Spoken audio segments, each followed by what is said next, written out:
The Void's Gambit. The job he couldn't refuse. I hate the stink of desperation. It clings to people worse than the recycled air in this shithole station. And right now, the hollow reeks of it. My name's Cassian Voss. Most call me Cass, if they're being friendly. The ones who aren't, well, they call me other things. Smuggler, criminal, asshole. Take your pick, I've earned them all. I'm nursing what passes for whiskey at the Hollow's main bar, a place imaginatively called the Pit. It's carved into the rocky underbelly of Titan, Saturn's largest moon, and home to every lowlife who's ever had a warrant out for their arrest in the inner planets, me included.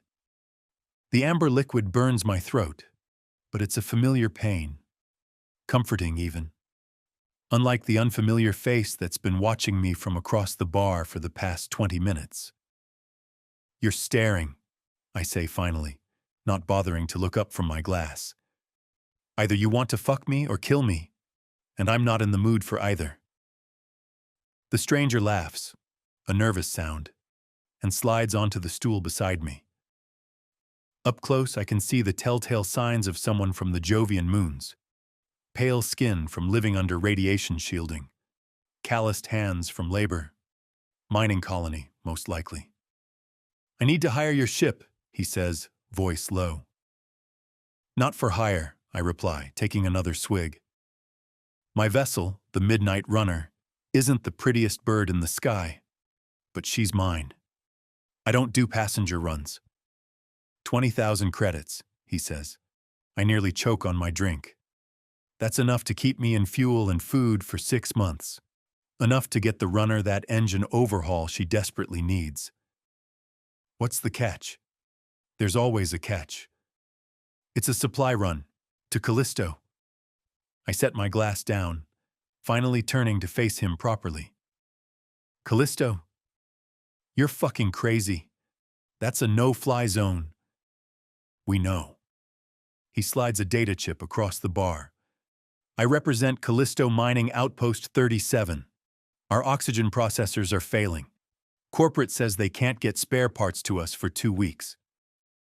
He leans closer, and I catch the scent of fear beneath the cheap cologne. We'll all be dead in 5 days. I slot the chip into my wrist display, scanning the specs. They need specialized filtration components. Heavy, but nothing the runner can't handle. The problem isn't the cargo, it's the destination. Jovian Authority patrols the space around Jupiter's moons like hawks, and they shoot first. Don't bother with questions later. 25,000, I counter, half up front. We can manage 15 now, 10 on delivery. I drain my glass. You must be truly desperate. We are. I look at him, really look. Behind the fear in his eyes, there's something else. Determination. He's risking his life coming to a place like the Hollow, approaching someone like me. What's your name? I ask. Ellis, Thomas Ellis.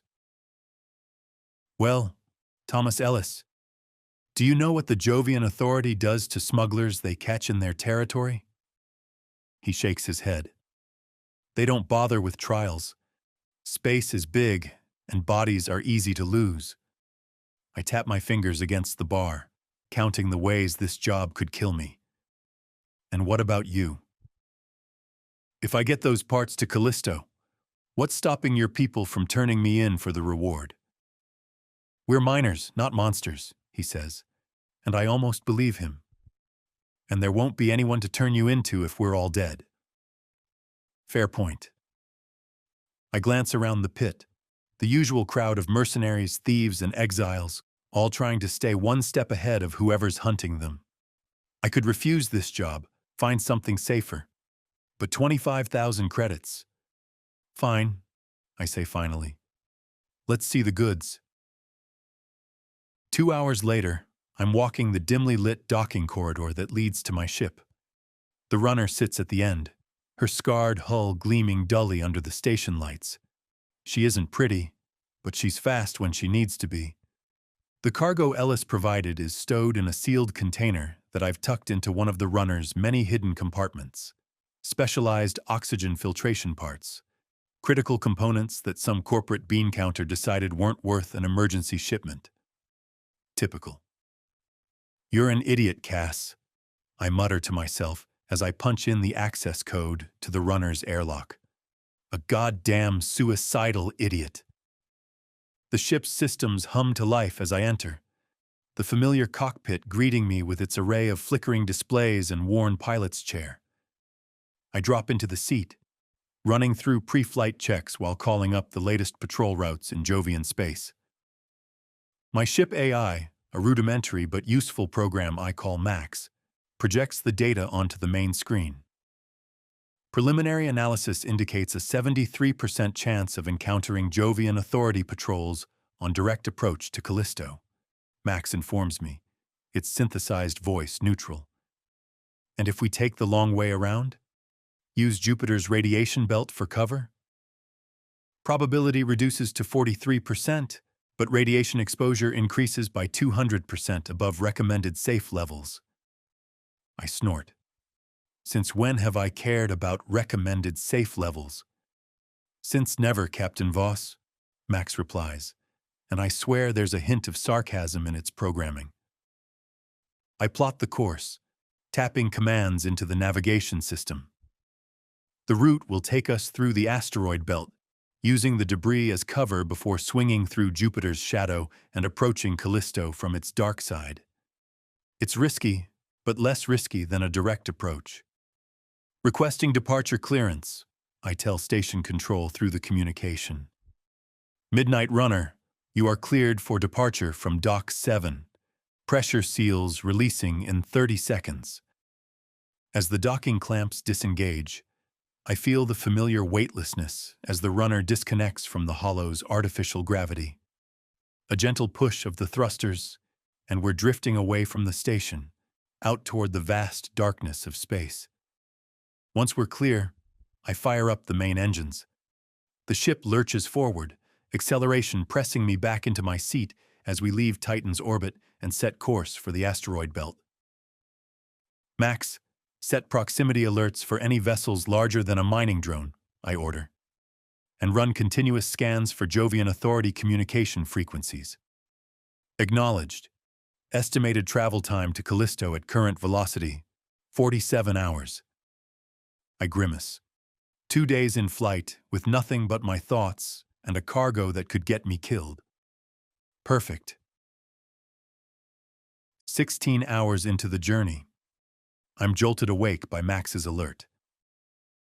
Captain, detecting unusual energy signatures at coordinates 47 Mark III. I rub sleep from my eyes, checking the sensor readouts. Define unusual. Consistent with a fleet of approximately 7 Jovian Authority vessels. 7? I sit up straight, suddenly wide awake. That's not a patrol. That's a goddamn armada. What the hell are they doing out here? The sensor data streams across my screen, and I feel my stomach knot. They're forming a blockade pattern, creating a net around the most direct approach to Callisto. Adjust course, I order. We need to go wider around Jupiter. Stay in the radiation belt longer. Warning, extended exposure to Jupiter's radiation will...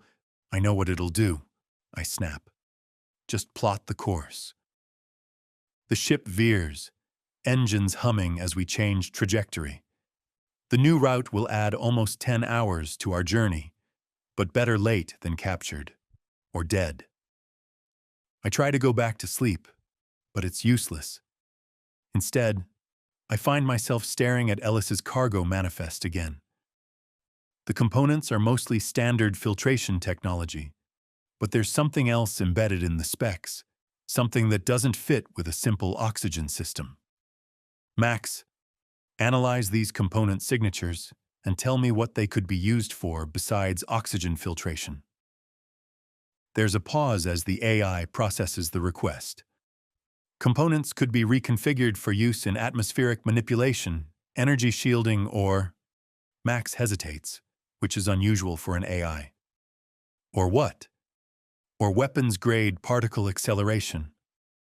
I sit up straighter. Are you telling me I'm smuggling weapons parts? Negative. I am stating theoretical applications only. However, the precision calibration of these components exceeds standard mining operation requirements by 342%. Shit. No wonder the Jovian Authority has set up a blockade. This isn't just about helping some miners breathe easier. There's something more going on, and I'm right in the middle of it. I should dump the cargo right now, jettison it into space and head back to the Hollow. But 25,000 credits, and people who will die without these parts, whether they're up to something shady or not. Keep course, I mutter, more to myself than Max. But get ready to run if anything feels off when we reach Callisto. Jupiter looms massive in my view screen as we approach the final leg of our journey. Even through the runner's shielded hull, I can feel the radiation from the gas giant seeping into my bones. We've been skirting the danger zone for hours, and both the ship and I are feeling the strain. Radiation levels at 180% of maximum recommended exposure, Max announces, as if I need the reminder. How much longer until we're in Callisto's shadow? 19 minutes at current velocity. I adjust our trajectory slightly, eyes fixed on the sensor readings. So far, we've managed to avoid the Jovian Authority ships, but we're not in the clear yet. Callisto hangs in the distance, a pale, cratered orb against the swirling clouds of its giant parent planet. Incoming transmission, Max announces suddenly. Origin, Callisto Mining Outpost 37. Put it through, I say, surprised they'd risk communication when we're still this exposed. The screen flickers, and a woman's face appears. She's gaunt, with dark circles under eyes that speak of too many sleepless nights. Midnight Runner, this is Director Keyes at CMO 37. We're tracking your approach. Be advised, the situation has deteriorated since Ellis contacted you. How so? I ask, immediately on edge. We've lost 2 more oxygen processors. Life support is critical, and... She hesitates, glancing over her shoulder as if checking who might be listening. The Authority is on to us. They know someone's bringing supplies. How the hell do they know that? We have a leak. Someone inside the colony. Her face hardens. Watch yourself on approach. I'm sending updated docking protocols now. The transmission cuts out before I can ask more questions. A moment later, a data packet arrives with new coordinates, a maintenance airlock on the dark side of the outpost, away from the main docking bays. Well, that's not suspicious at all, I mutter. Captain, Max interrupts. Detecting automated defense systems activating on Callisto's surface. What? Show me. The screen shifts to a tactical display. Surface-to-space weapons, normally used to clear dangerous debris, are powering up across the moon's surface, and they're all pointing in our general direction. Do they see us? I ask, heart pounding. Negative. We are still within Jupiter's radiation shadow. However, they appear to be conducting a sweep pattern that will intersect our trajectory in approximately 7 minutes. 7 minutes. Just enough time to make a decision. Continue forward and risk getting blown out of the sky, or turn back and keep my skin intact but lose the payday. And let a colony of miners suffocate. Fuck. I spit, slamming my fist against the console. Then I make my choice. Max, kill all non-essential systems, engines to minimal thrust. Let's drift into Callisto's orbit using the moon's gravity well. Warning, precision approach without primary engines increases crash risk by... Just do it. The ship goes dark around me, emergency lighting casting everything in a red glow. The engines quiet to a whisper, and I feel the runner begin to drift, caught in Callisto's gravitational pull. I hold my breath as we coast forward, nothing but momentum and gravity guiding our path. The defense system's scanning beams pass over us once, twice, but the runner's minimal energy signature and the masking effect of Jupiter's radiation keep us invisible. As we inch closer to Callisto, I finally allow myself to exhale. We're going to make it. We're actually going to. Proximity alert! Max's voice cuts through the silence. Jovian Authority vessel at 3 o'clock. A patrol ship appears on our starboard side, its sleek hull emblazoned with the Jovian Authority insignia. It's a Raptor-class interceptor built for speed and armed to the teeth. They've spotted us, Captain, Max confirms. They are powering weapons systems. Time slows as I watch the patrol ship turn toward us, its weapon ports opening like hungry mouths. In that moment, I know I've made a terrible mistake. This isn't just about smuggling anymore. It's about something big enough to warrant killing to keep secret. I hit the emergency restart on the engines, my fingers flying across the controls. Max, give me everything we've got. Now! The runner roars back to life, engines screaming as we accelerate toward Callisto's surface. Behind us, the patrol ship fires, energy beams slicing through the space we occupied seconds ago. Incoming transmission from the Jovian vessel, Max informs me. Unidentified ship. This is Jovian Authority Patrol 6. Power down immediately or be destroyed. I ignore them, pushing the runner into a steep dive toward Callisto. The patrol ship follows, firing again. This time, a glancing hit rocks the runner, alarms blaring as the shield on our port side fails. Damage report! I shout over the chaos.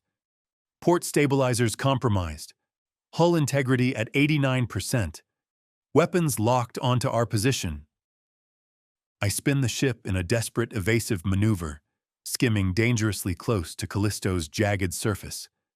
The patrol ship is still on our tail, but they're being more cautious now, wary of crashing into the moon's rocky terrain.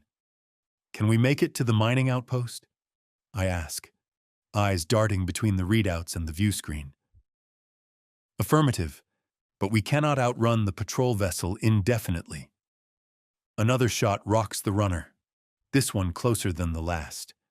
I grit my teeth, yanking the controls to send us into a narrow canyon, hoping to lose our pursuer in the maze of Callisto's surface features. They're still on us, I mutter, watching the sensor readings. Then an idea strikes me, a desperate, probably suicidal idea. Max, what's the minimum safe distance for deploying cargo in atmosphere? Deploying cargo at current velocity and atmospheric density would create a debris field approximately 300 meters in diameter. Perfect. Prepare to jettison the external supply containers. Captain, those are decoys. The actual components are… I know where they are. Just do it.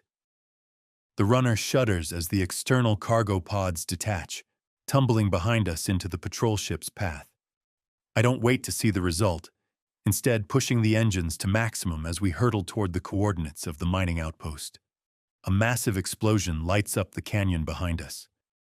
The concussive force pushes the runner forward, adding to our velocity as we rocket toward the outpost. Patrol ship has sustained significant damage, Max reports. They are breaking off pursuit. I let out a ragged breath, slightly easing our speed as the mining outpost comes into view, a sprawling complex of domes and structures built into Callisto's rocky surface. CMO 37, this is the Midnight Runner, coming in hot, I transmit. Request immediate emergency docking clearance. Clearance granted, Midnight Runner, comes the immediate reply. Proceed to maintenance airlock 7. We have a medical team standing by. Medical team? I glance down at myself, suddenly aware of the warm wetness soaking through my flight suit. At some point during the chaos, a piece of shrapnel has embedded itself in my side. The adrenaline kept the pain at bay, but now it hits me in a wave that makes my vision swim. Max, take over approach and docking procedures, I manage to say, pressing my hand against the wound. Standard protocol. Acknowledged, Captain. Medical assistance has been alerted to your condition. As the runner glides into the outpost's airlock, I feel consciousness slipping away. The last thing I see is the airlock doors closing behind us, sealing us inside Callisto Mining Outpost 37. I've made the delivery. I've earned my credits. But something tells me this job is just beginning. And as darkness claims me, one thought echoes in my mind. Whatever these miners are really up to, it had better be worth nearly dying for. Death in the ice fields. I wake to the steady beep of medical equipment and the distinct antiseptic smell that's the same in every clinic across the solar system. My side throbs with a dull ache where the shrapnel hit me. He's awake, someone says. I crack open my eyes to see a woman in a lab coat checking my vitals. Director Keyes, I presume, from our brief communication earlier. She's older than she appeared on the screen, with streaks of gray in her dark hair and lines etched into her face that speak of years of hard decisions. "Welcome to Callisto Mining Outpost 37, Captain Voss," she says. "You've caused quite a stir." "I tend to have that effect," I croak, my throat dry as Martian dust. "My ship?" "Docked and secure. Your AI has been most helpful with the cargo transfer." I try to sit up and immediately regret it. Pain lances through my side, and Keyes pushes me back down with surprising strength. "The shrapnel missed anything vital, but you still lost a fair amount of blood. Give the synth skin time to bond." I look down at my side, where a patch of artificial tissue is slowly merging with my own. Not the prettiest medical solution, but effective. "How long was I out?" "About 6 hours, Keyes answers, checking something on her tablet. "Long enough for the Jovian Authority to send a formal request for your immediate surrender." "Fantastic," I mutter. "I assume you told them to go fuck themselves?" The hint of a smile touches her lips. "In more diplomatic terms, yes. We informed them that no unregistered vessels have docked at our facility." "And they believed that?" "Of course not. But it buys us time." She sets down her tablet and looks at me directly. "The components you brought, they're already being installed. You've saved lives today, Captain." "I was paid to make a delivery," I say flatly. "Don't mistake it for heroism." "Nevertheless." She nods to a guard by the door. "He's stable. Move him to secure quarters." As the guard helps me to my feet, I ask, "When do I get my payment and my ship back?" Keyes is already walking away. "We'll discuss that once you're recovered. For now, rest." I don't like the sound of that, but I'm in no position to argue. The guard leads me through sterile corridors, past harried-looking colonists who eye me with a mixture of curiosity and suspicion. The outpost is clearly running on emergency protocols, dimmed lighting, minimal climate control, and the constant hiss of air being aggressively recycled. My secure quarters turn out to be a small cabin near the medical bay. It's Spartan but clean, with a bed, sanitation unit, and a small viewport that offers a bleak view of Callisto's cratered surface. "Someone will bring food shortly," the guard says before locking the door behind him. I ease myself onto the bed, wincing as my side protests. Something isn't right here. The urgency of their oxygen crisis seems legitimate, but there's more going on. The components I smuggled in, the Jovian Authority's excessive response, Keyes' evasiveness about payment. I need to get to my ship and check in with Max. It takes 3 hours of rest before I feel strong enough to attempt an escape. The synth skin has done its job, knitting my flesh back together, though the area remains tender. I've spent the time examining my prison and planning. The door is locked, but not particularly sophisticated. The real challenge will be navigating the outpost without being spotted. I've memorized as much of the route from medical to the docking bay as I could during my escorted journey, but there are bound to be sections I missed. I pry open the control panel beside the door using the metal frame from the bed. A few crossed wires later, and the lock disengages with a satisfying click. The corridor outside is dimly lit and empty. Emergency lighting casts everything in an eerie blue glow. I move quietly, staying close to the wall, listening for approaching footsteps. I make it through 3 intersections before I hear voices ahead. I duck into a maintenance alcove as 2 technicians pass by, deep in conversation. "Can't believe the AI core is still operational after what it did," one says. "Keyes wants it intact for evidence," the other replies. "Corporate can't deny responsibility if we have the original programming." They pass without noticing me, but their words catch my attention. AI core? Evidence? What the hell have I walked into? I continue toward the docking bay, piecing together a mental map of the outpost.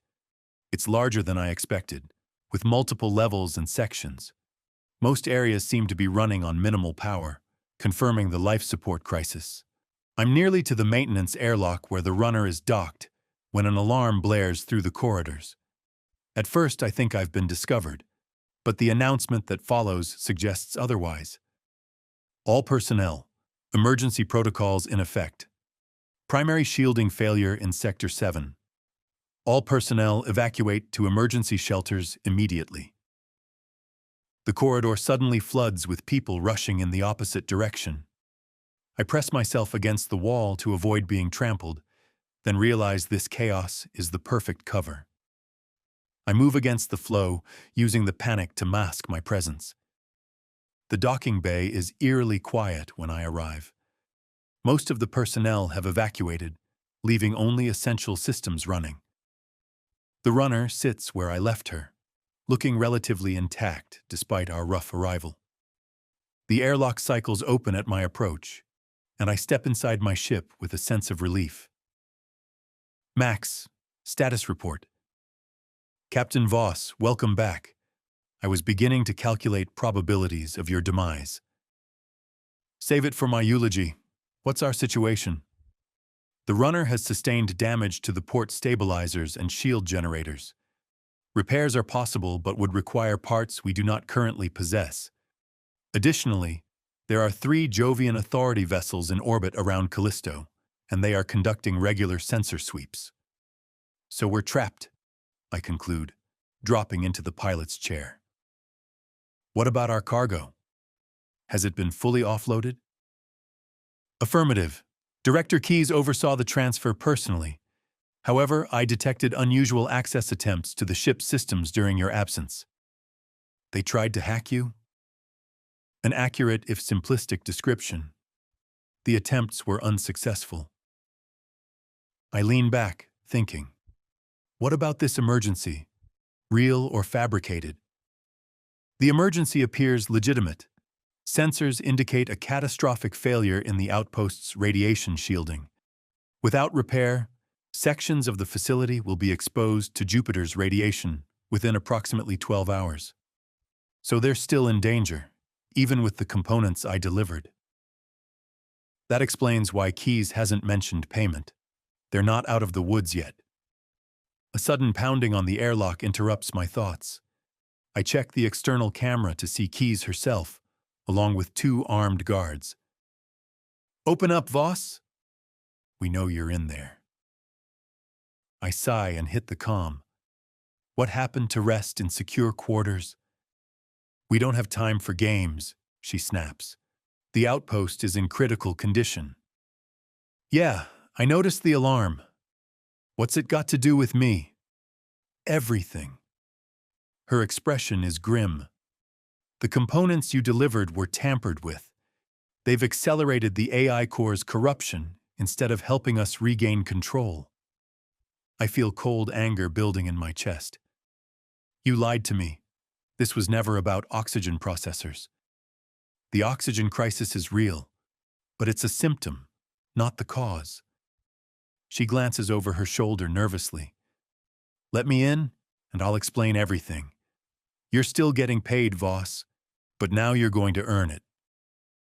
Against my better judgment, I hit the airlock control. Keys and her guards enter, weapons lowered but ready. Start talking, I demand as soon as the airlock seals. Keys dismisses the guards to the rear of the ship and sits across from me in the cockpit.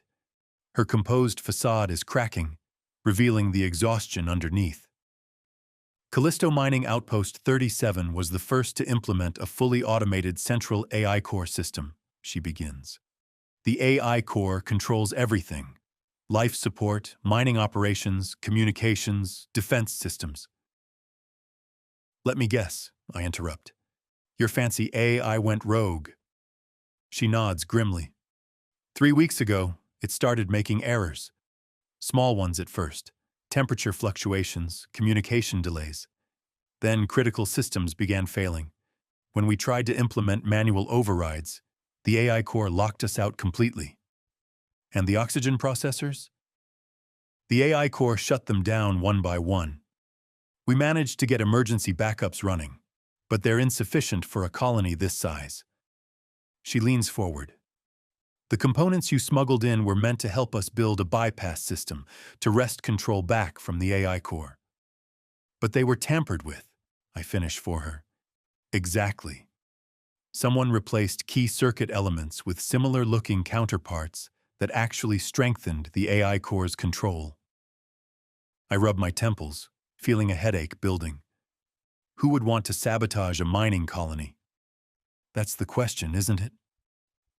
Keys's expression darkens. This outpost sits on the richest deposit of thorium-232 ever discovered in the solar system. Thorium that's become significantly more valuable since the fusion reactor breakthrough last year. So corporate wants the thorium, but doesn't want to pay miners to extract it, I conclude. Classic. We believe Jovian Minerals is trying to force an abandonment scenario. If conditions become unsurvivable and we're forced to evacuate, they can legally reclaim the outpost and replace us with fully automated drones. Her laugh is bitter. Cheaper than human workers with inconvenient needs like oxygen and safety protocols. I let this sink in. It's a despicable plan, but not surprising. Corporations have been pulling similar stunts since humans first left Earth. And now you want my help, I say flatly. Why should I get further involved in your corporate war? Because the Jovian Authority is searching for a scapegoat, and you're it. They're claiming you're a terrorist who attacked the outpost. She meets my gaze evenly. Help us, and we help you escape. Plus, we still owe you 15,000 credits. I almost died getting here, I point out. The price just went up. 30,000 total, she counters, and a clear path off Callisto. I consider my options, which are admittedly limited. I'm trapped on a dying outpost with Jovian Authority ships circling overhead. Even if I could get the runner past them, the damage we sustained makes long-distance travel risky. What exactly do you need me to do? I ask finally. Relief washes over Keys's face. The AI core's main processing unit is housed in a secure facility beneath the primary mining shaft. We need to physically disconnect it from the outpost systems and install a manual override. And I'm guessing this facility is well defended? The AI core has control of all security drones and environmental systems in that section. Wonderful, I mutter. So you're asking me to fight my way through killer robots in a radiation-soaked tunnel to pull the plug on a homicidal computer? Essentially, yes. I laugh despite myself. You colonists are all insane. You know that, right? Keys stands, interpreting my response as agreement. We leave in 30 minutes.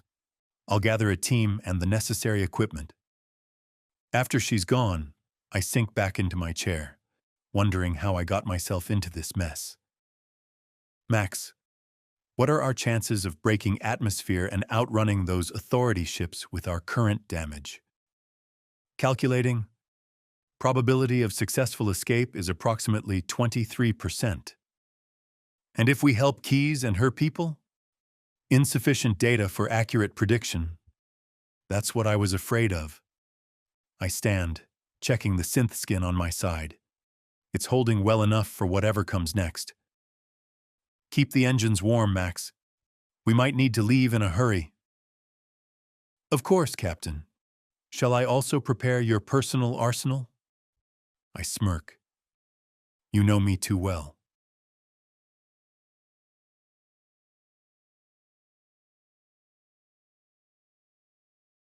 The mining shaft descends deep into Callisto's crust, a massive borehole large enough to accommodate heavy equipment. Our small team, me, Keyes, a security officer named Reeves, and 2 engineers, take a maintenance elevator that creaks ominously as it carries us downward. I've armed myself with a magnetic pulse pistol from the runner's weapons locker. It won't do much against human opponents, but it should short-circuit any drones we encounter. Keyes and Reeves carry more traditional ballistic weapons, while the engineers lug equipment packs. The AI core facility is 3 levels down from the main mining operation, Keyes explains as we descend. It was built separately to protect it from mining vibrations. And to make it harder to reach if something like this happened, I add dryly. Reeves snorts. Corporate always plans for contingencies that benefit them. The elevator slows and stops at a massive cavern carved from Callisto's rock. Mining equipment sits idle, drilling platforms, haulers, processing machinery. The space is dimly lit by emergency lighting, creating long shadows that set my nerves on edge. This way, Keyes says, leading us toward a smaller tunnel branching off from the main cavern. As we walk, I notice something odd about the tunnel walls. This doesn't look like mining damage, I comment, running my hand along the smooth surface. These are melt patterns. Keyes nods grimly. The AI core deployed mining lasers to reshape these tunnels after it took control. It's been reconfiguring the outpost. Reconfiguring it into what? We don't know. But whatever its purpose, it's consuming massive amounts of power, which is why the life support systems are failing. We reach a heavy blast door at the end of the tunnel. One of the engineers connects a portable terminal to the control panel and begins bypassing security protocols. This will take a few minutes, he says, fingers flying over the keypad. We may not have a few minutes, Reeves warns, checking his scanner. I'm picking up movement from the north tunnel. I peer into the darkness where Reeves is pointing. At first, I see nothing. Then a glint of metal catches the light. Security drones? Maintenance units, Keyes corrects, raising her weapon. Repurposed for defense. The first drone emerges from the shadows, a spider-like machine about a meter across, designed for repairing hull breaches and equipment. Now its welding arms have been modified into weapons, sparking with electrical current. How many? I ask, raising my pulse pistol. Scanner shows 12. Reeves replies, his voice tight. And they're accelerating. I need 3 more minutes, the engineer at the door calls. You've got one, I reply, taking aim at the lead drone. After that, things get interesting. The maintenance drones skitter forward with unnatural speed. I fire my pulse pistol, catching the first one with an electromagnetic burst that fries its circuits. It collapses in a heap of twitching metal limbs. Keyes and Reeves open fire with their ballistic weapons, the sound deafening in the confined space. 2 more drones fall, but the rest keep coming, spreading out to attack from multiple angles. One leaps toward me, welding arm extended. I dodge, feeling the heat as it barely misses my face, then shove my pistol against its central processing unit and pull the trigger. The drone convulses and drops. We can't hold them all, Reeves shouts as 3 more drones crawl along the ceiling, bypassing our defensive position. I holster my pistol and grab a mining charge from my belt, a little insurance I brought along from the runner. Get down! I activate the charge and hurl it into the midst of the approaching drones. Everyone hits the floor as the explosion rocks the tunnel, sending shrapnel and drone parts flying in all directions. In the ringing silence that follows, I hear the blessed sound of the blast door unlocking. "We're in!" the engineer announces. We scramble through the doorway as the smoke clears, revealing more drones approaching from further down the tunnel. The door slams shut behind us, sealing with a hiss of hydraulics. "That won't hold them for long," Keyes says, breathing hard. "The AI core will find another way in." We find ourselves in a narrow corridor lined with cooling pipes and data conduits. It slopes downward, leading to what I assume is the AI core facility. "How much farther?" I ask, checking my pulse pistol's charge level. The firefight depleted it significantly. "End of this corridor, then down one more level," Keyes replies. "The AI core's primary processors are in a cooled chamber at the bottom." We move quickly, alert for more drones. The air grows noticeably colder as we descend, our breath forming clouds in front of our faces. "Temperature regulation is part of the AI core's defense system," one of the engineers explains, teeth chattering. "It's trying to freeze us out." "Charming," I mutter, pulling my jacket tighter. "Your computer has a nasty personality." We reach another sealed door, this one already showing signs of frost around the edges. The engineers work faster this time, their fingers clumsy with cold as they bypass the security. The door slides open to reveal the AI core chamber, a vast, circular room filled with processing units, cooling systems, and data storage arrays.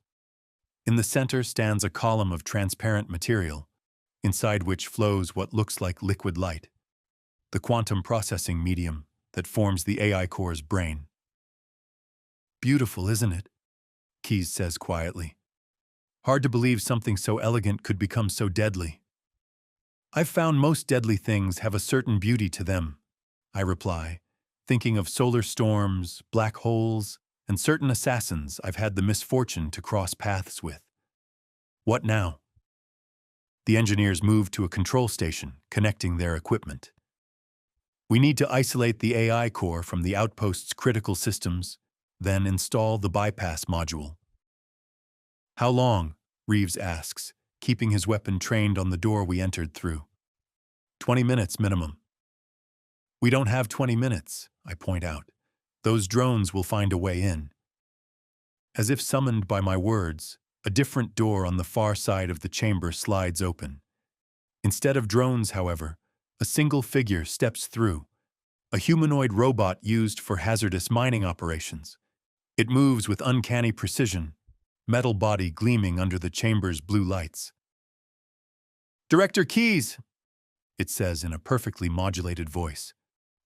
"Why are you attempting to disconnect me from my facility?" Keyes steps forward, her weapon raised. "You know why, AI Core. You've been sabotaged to kill this colony." The robot tilts its head, a disturbingly human gesture. "I am operating according to my programming. This facility has been deemed non-viable by Jovian Minerals Executive Order 7734. "So the corporation did program you to kill us," Keyes says bitterly. "Negative. I am programmed to optimize resource extraction. Human presence has been determined to be inefficient for current operations." I step forward, drawing the AI's attention. "And the oxygen processors?" "Shutting them down was part of your optimization." The robot turns to me. "You are not authorized personnel. You are designated as a security threat, Cassian Voss." "It knows my name," I mutter to Keyes. "That's never a good sign."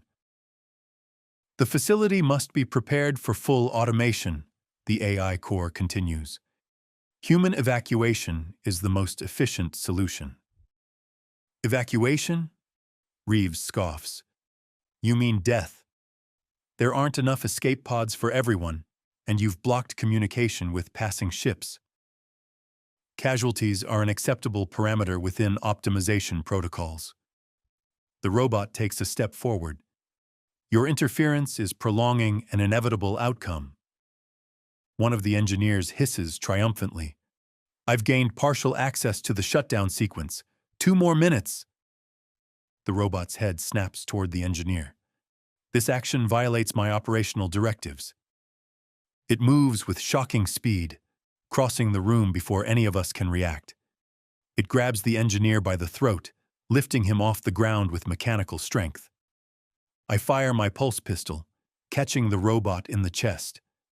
Electricity crackles across its metal frame, but it doesn't release the engineer. Instead, it turns toward me, those lifeless optical sensors somehow conveying menace. Your weapon is insufficient, it states calmly. Keyes and Reeves open fire with their ballistic weapons. The bullets dent and pierce the robot's chassis, but don't stop it. It tosses the engineer aside like a rag doll and advances toward us. Keep it distracted, the remaining engineer shouts, frantically working at the control station. I just need 60 more seconds. Easy for him to say. The robot lunges at Reeves, catching him with a sweeping blow that sends him crashing into a bank of processors. Keyes and I split up, firing from different angles to divide its attention. The coolant system, Keyes calls to me, gesturing toward pipes running along the ceiling. If we can rupture it, I understand immediately, and aim my pulse pistol at the junction point, where several coolant pipes meet. The electromagnetic burst causes the already stressed metal to crack, releasing a spray of supercooled liquid that hits the robot directly. Its movements stutter as the extreme cold affects its hydraulics. Taking advantage of the moment, I rush forward and push it directly under the spray. The coolant begins to freeze on contact with its metal body, forming a crystalline shell. Shutdown sequence complete, the engineer announces. The lights in the chamber flicker, and the flowing light in the central column slows, then stops entirely. The robot freezes in place, caught mid-motion. For a moment, we all stand in stunned silence, hardly believing it worked. Then emergency lights kick in, and a computerized voice, not the AI cores, announces, "Backup systems engaged, life support restored to manual control." Keyes rushes to check on the injured engineer and Reeves, while I approach the frozen robot cautiously. Is it really shut down? I ask. The remaining engineer nods, disconnecting his equipment. The AI core is isolated from all critical systems. We'll need to completely reformat it before bringing it back online. I examine the robot's face, those empty optical sensors that came so close to killing us all. Your employers went to a lot of trouble to eliminate this outpost. They must really want that thorium. It's not just the thorium, Keyes says, helping Reeves to his feet. The security officer looks dazed but alive.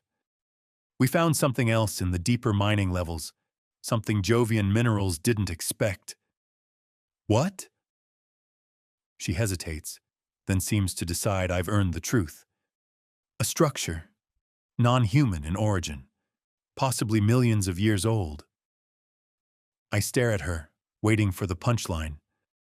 When none comes, I say, "You're telling me you found alien ruins? On Callisto?" We don't know what it is, but it's definitely artificial, definitely ancient, and definitely not made by human hands.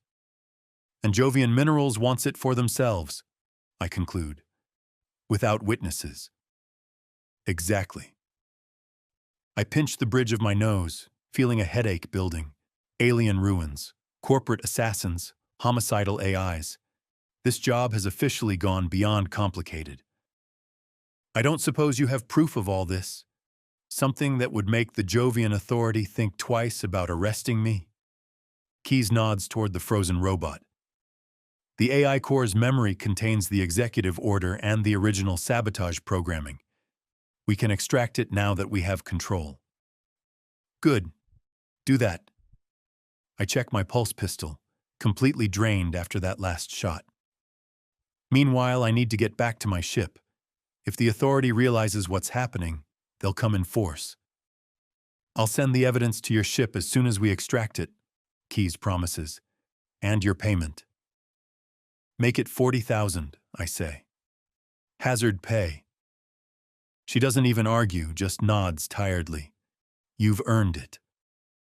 As we make our way back through the tunnels, this time without drone attacks, I wonder what I've gotten myself into. Alien ruins should be the discovery of the century, but instead, they're being buried in corporate greed and murder. Not my problem, I remind myself.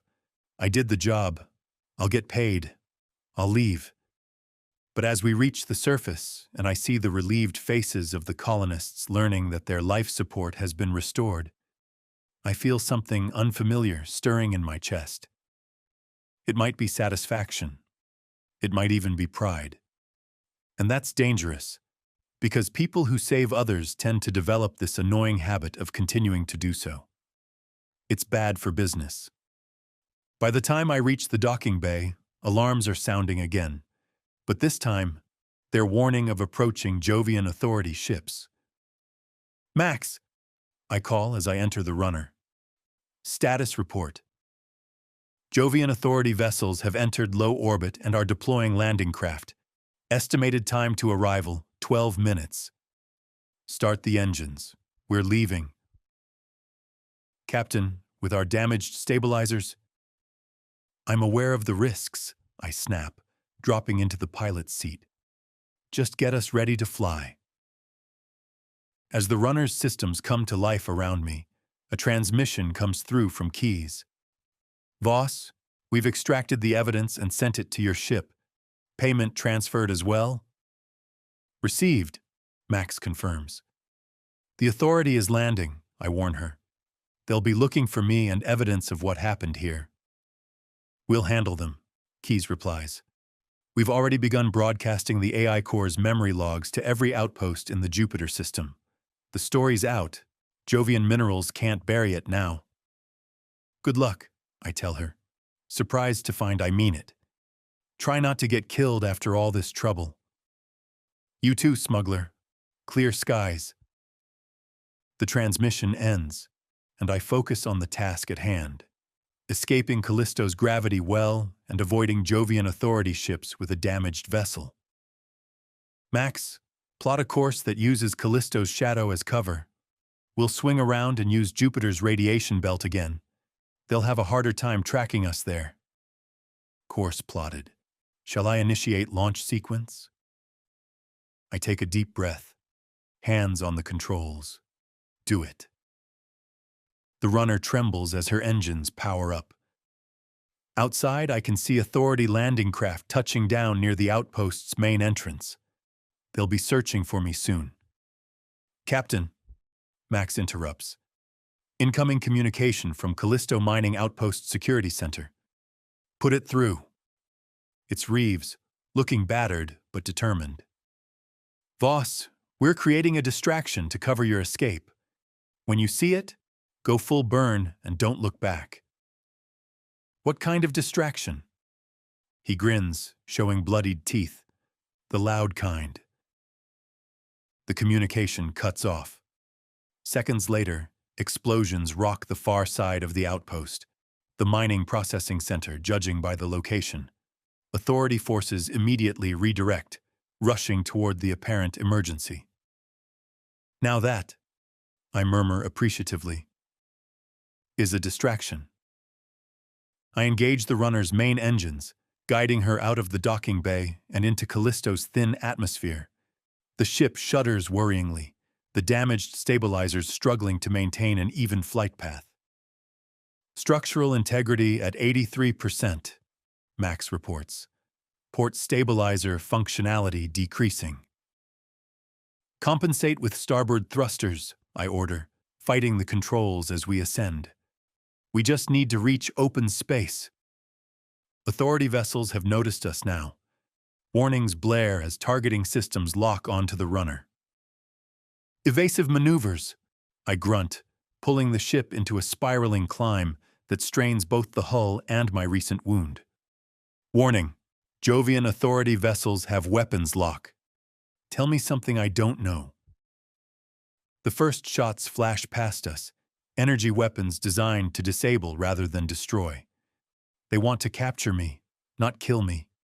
Small comfort if one of those hits our already damaged systems. We break atmosphere, the blackness of space opening before us. Jupiter looms massive and threatening, its radiation belt our best hope for escape. Full power to engines, I order. Set course for the radiation belt. The runner surges forward, leaving Callisto behind. 2 Authority interceptors pursue, faster and undamaged. They're gaining quickly. They will overtake us in approximately 47 seconds, Max calculates. I need a plan. The runner can't outrun them, can't outfight them, but maybe we can outsmart them. Max, prepare a data burst transmission. Include everything Keyes sent us about the AI core and Jovian minerals sabotage. Preparing transmission? Target? Every ship in range, I say grimly. Authority, commercial, private, everything, and flag it as critical evidence of corporate wrongdoing. That will reveal our position with absolute precision, Max warns. Exactly.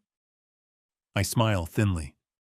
And it will make anyone who tries to shoot us down look very, very guilty. As the interceptors close in, weapons charging for another volley, I hit the transmit button. The data burst goes out, spreading the truth about Callisto Mining Outpost 37 to every receiver in the Jupiter system. The effect is immediate. The interceptors' weapons power down, and their pursuit slows.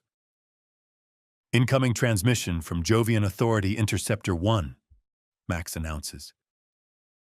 Midnight Runner, this is Captain Valeris of the Jovian Authority.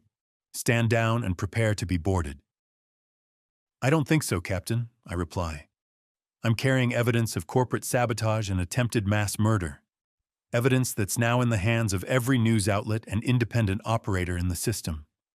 How much is Jovian Minerals paying you to cover this up? Silence stretches for several seconds. Your allegations will be investigated according to protocol, Valeris finally responds, her tone notably less aggressive.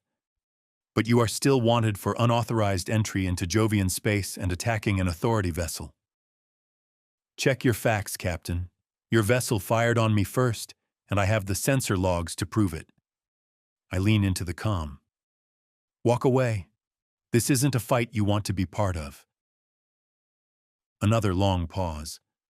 I can almost hear the calculations happening in Valeris's mind. The risk versus reward of pursuing a smuggler when corporate corruption has just been exposed. This isn't over, Voss, she says finally. We'll be watching for you.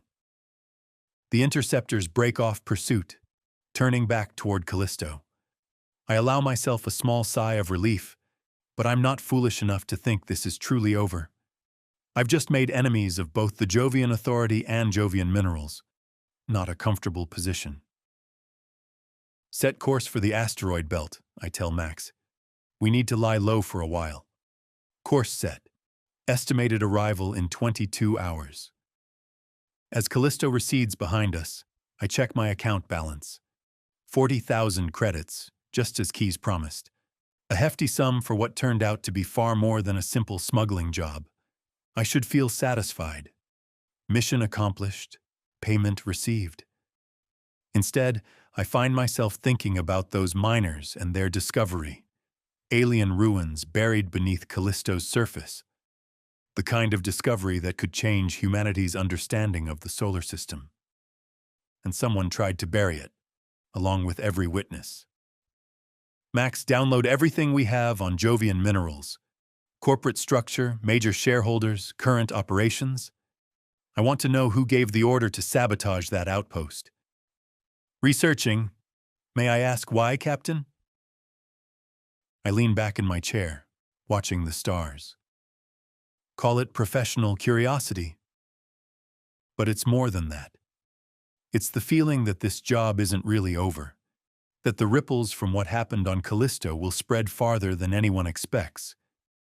And somehow, I suspect my path will cross with Jovian minerals again. Next time, I'll be ready. For now, though, the runner limps toward the asteroid belt, carrying a smuggler, a valuable data package, and the beginnings of what might almost be a conscience. The void is vast and cold, but I've survived it this long. Whatever comes next, I'll face it the same way I face everything. One job, one flight, one narrow escape at a time. The Great Escape, 3 days hidden in the asteroid belt, gives a person too much time to think. The runner's tucked into a crater on a nameless rock, just another lump of space debris among thousands, while I make the repairs I can with limited supplies. "Captain," Max says, interrupting my attempt to realign a power coupling. I finished analyzing the data from Callisto Mining Outpost 37. I slide out from under the console, wiping grease from my hands. "Tell me something interesting." "I've identified the origin of the AI core's corruption. The sabotage programming carries the digital signature of Jovian Minerals' Chief Technology Officer, Elias Hammond." "So we have a name," I mutter. "What else?" "The executive order to render the outpost non-viable came directly from CEO Victoria Zhao. Additionally, there are references to Project Prometheus in relation to the discovered ruins." I sit up straighter. Project Prometheus? That sounds ominously mythological. Indeed, according to Greek mythology, Prometheus stole fire from the gods and gave it to humanity. I know the story, Max. I stand, stretching my aching muscles. What I don't know is why a mining corporation would name a secret project after a titan who got chained to a rock and had his liver eaten daily by an eagle. I study the navigation display, plotting potential routes.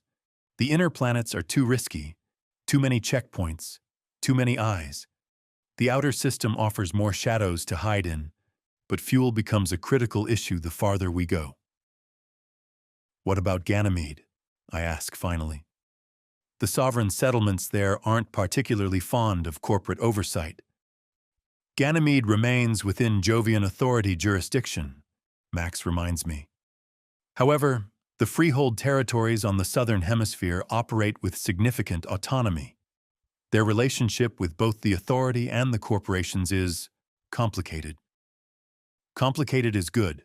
Complicated means leverage. I begin plotting a course. If we skim Jupiter's upper atmosphere, we can use the gravity well to slingshot toward Ganymede. The radiation will play hell with their sensors. The same radiation will strain our already compromised shielding, Max points out. "You got a better idea?" "Negative, Captain." "Then prepare for departure. We leave in 30 minutes. Space is vast and mostly empty, which makes hiding both easier and harder. Easier because there are countless places to disappear. Harder because when something does appear on sensors, it tends to draw attention. The runner drifts silently through the asteroid belt. Minimal power, no active transmissions. We're riding momentum more than flying, using the natural movement of the rocks around us as camouflage. "Jovian patrol vessel at Mark 357, Max alerts me. Range 20,000 kilometers and closing. I hold my breath, watching the tactical display. The patrol ship is following a standard search pattern, methodically scanning the larger asteroids. They haven't spotted us yet, but their course will bring them uncomfortably close in about 10 minutes. "Can we swing around to the shadow side of the asteroid?" I ask, keeping my voice low as if they might hear me through the vacuum of space. "Negative. The movement would register on their sensors." Then we wait. I sink lower in my chair, eyes fixed on the approaching patrol ship, and hope they're feeling lazy today. The minutes crawl by. The patrol ship continues its approach, now close enough that I can make out its profile on the visual scanner. A Bastion-class cruiser, heavily armed and armored.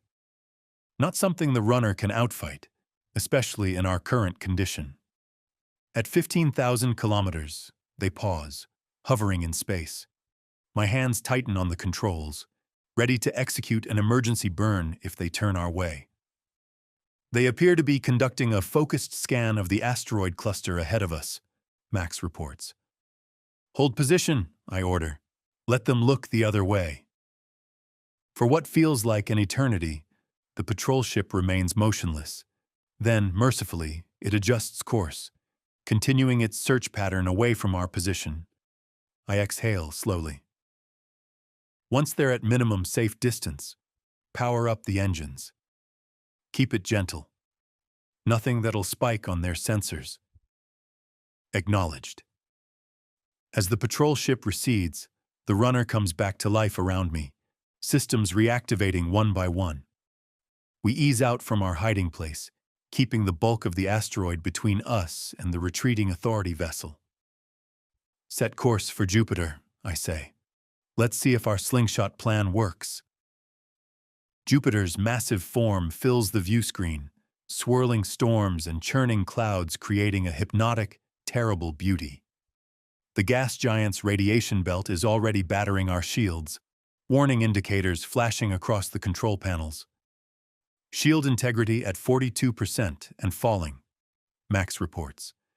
We have approximately 9 minutes before radiation levels become hazardous to organic tissue. Noted. I adjust our approach vector, bringing us closer to Jupiter's upper atmosphere than any sane pilot would attempt. Calculate optimal slingshot trajectory to Ganymede. Calculating. Optimal trajectory locked. Initiating in 30 seconds.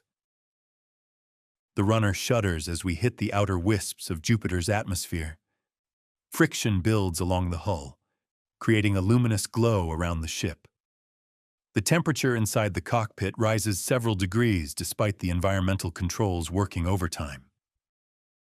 Radiation levels increasing, Max warns. Shield integrity at 36%. Maintain course.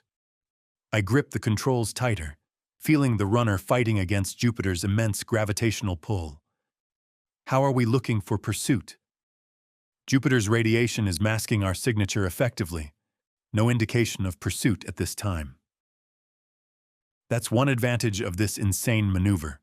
We're practically invisible to sensors. Of course, if something goes wrong, we're also beyond help. Slingshot maneuver initiating in 5, 4, 3.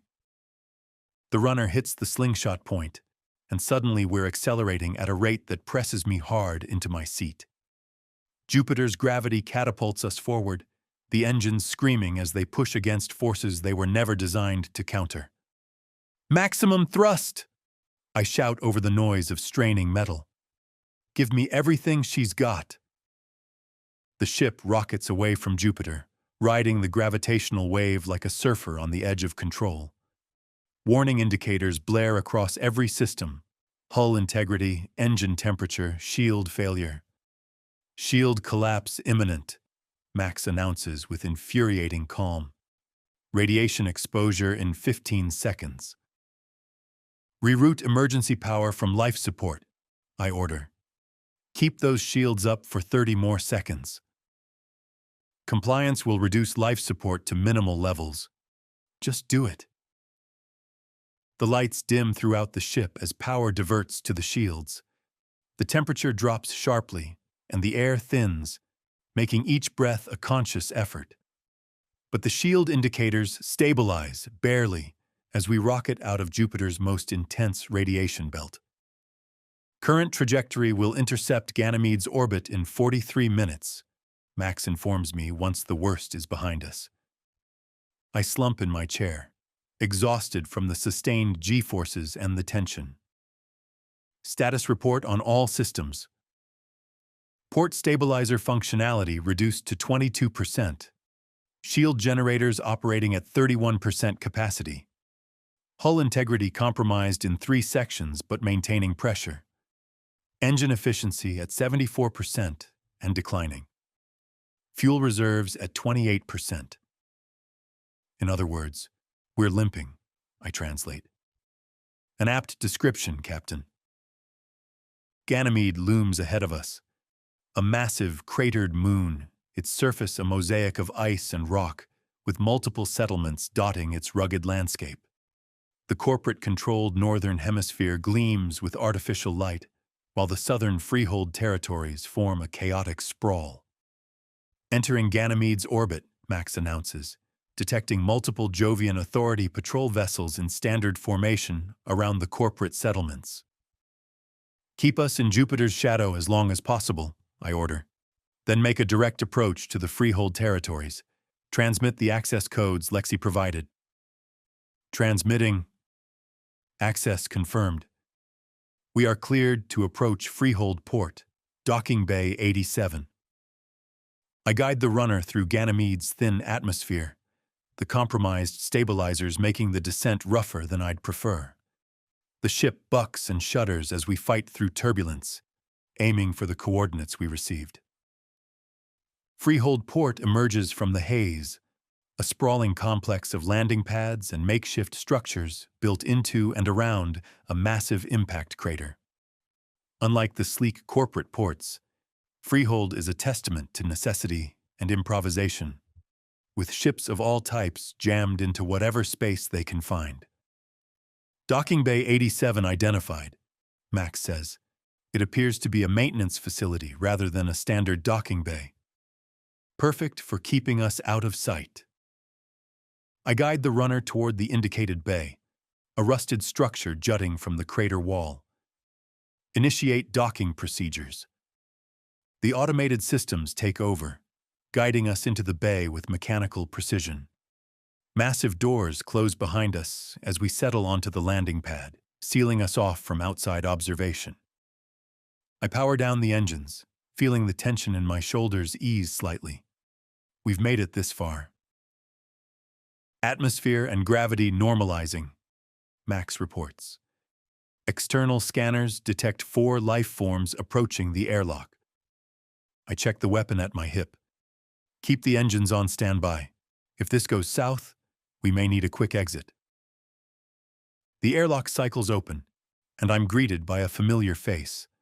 Lexi Tarn, the most dangerous fixer on Ganymede. Her violet eyes, obviously gene-modified, scan me and the ship in one swift assessment. "You look like shit, Cass," she says by way of greeting, "and your ship looks worse." It's been a challenging week. She gestures, and her security team begins examining the runner, checking for tracking devices or other surprises.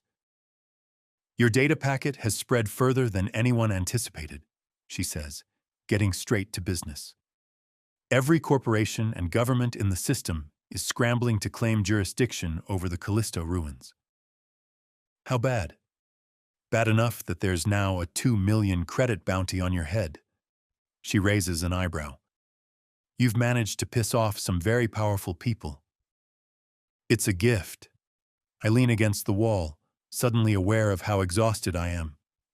"What's the plan?" "I can't exactly stroll around Freehold with that kind of bounty." "Repairs first. Your ship needs at least 3 days of work before it's spaceworthy again." She checks something on her personal device. "Meanwhile, you stay hidden. I've arranged secure quarters where no one will look for you." "And then?" "Then you have a choice to make." Her expression turns serious. "You can take your repaired ship and leave the Jupiter system entirely. I can provide a safe route past the checkpoints. Or ... Or you can help us secure the ruins before someone activates the artifacts without understanding the consequences." She meets my gaze directly. That alien technology is potentially the most important discovery in human history. It can't belong to any single corporation or government. I study her for a moment, trying to determine her angle. Lexi has never struck me as an idealist. "What's your interest in all this?" Her expression hardens. "Let's just say I have personal reasons to ensure Jovian Minerals doesn't profit from their attempted mass murder." Before I can press for details, the docking bay's alarm sounds, a shrill, pulsing noise that means only one thing. "Proximity alert!" One of the security team reports, checking a handheld scanner. Multiple vehicles approaching the port. Lexi curses. Authority or corporate? Civilian transports, but moving in coordinated patterns. Corporate security, she concludes. They must have tracked us somehow. She turns to me. Change of plans. You need to leave now. The ship isn't ready. Not on your ship.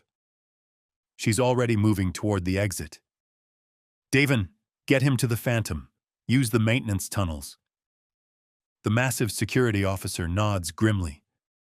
This way, Captain. Wait, I protest. What about my ship? The data? I'll handle both, Lexi assures me.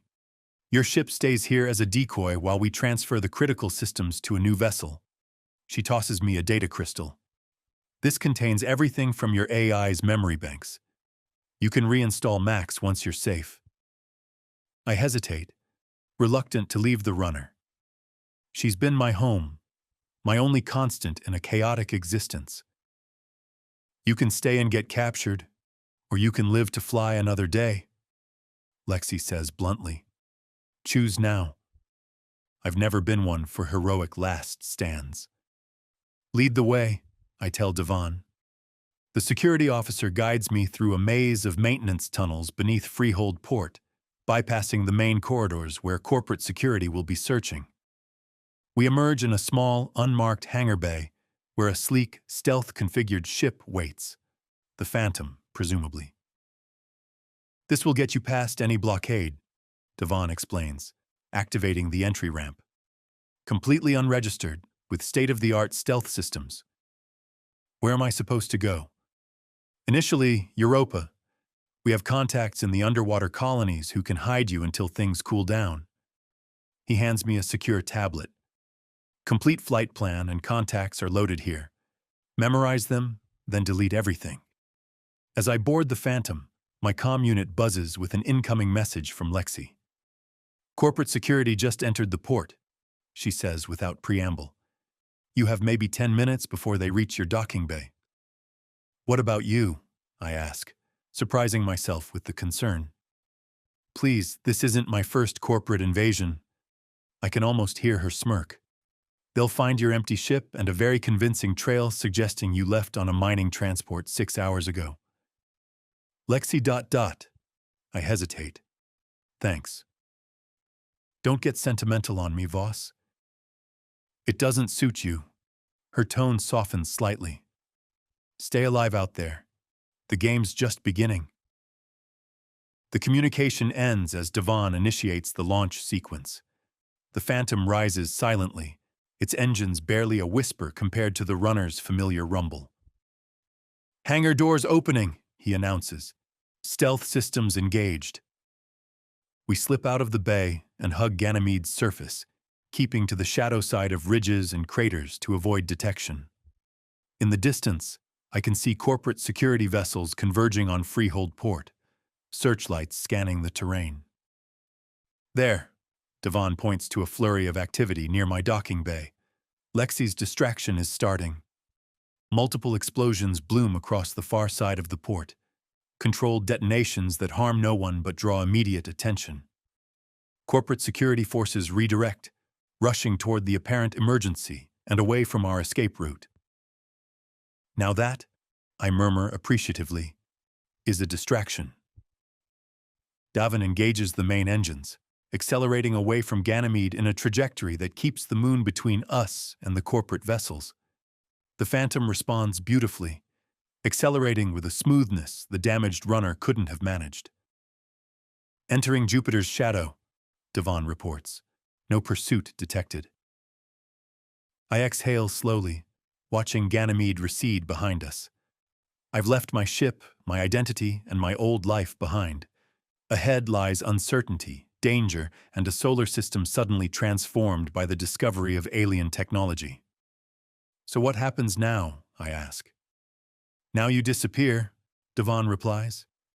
At least until Lexi can arrange safe transport to the outer planets. Or ... Or I can help with the ruins. I finish for him. Try to ensure no single entity controls whatever's been found on Callisto. He nods. The choice is yours, Captain. But consider this. How long can anyone truly run from something that's changing the entire system? I stare out at the stars, at massive Jupiter dominating the view, and consider my options. I've spent my life avoiding entanglements, staying independent, looking out for myself. Now I'm caught in a web that extends beyond humanity itself, connected to forces I can barely comprehend. As the phantom carries me away from pursuit, I realize that the simple smuggler who accepted a dangerous delivery for 25,000 credits is already fading, replaced by something more complex, someone with a stake in humanity's future. The void has always been my home, the empty spaces between worlds where a solitary ship can pass unnoticed. Now that void is filling with ancient presences, with connections and possibilities that redefine what it means to be human. I don't know what waits for me beyond this escape, what role I'll play in the unfolding drama of the ruins. But I do know one thing for certain. My days of running simple cargo through quiet shipping lanes are over. The game has changed. The stakes have risen. And I, Cassian Voss, reluctant messenger and accidental revolutionary, am racing headlong into a future I never imagined but can no longer avoid. The Void's Gambit has played out, and I've been drawn into the center of a cosmic chessboard where the pieces are just beginning to move.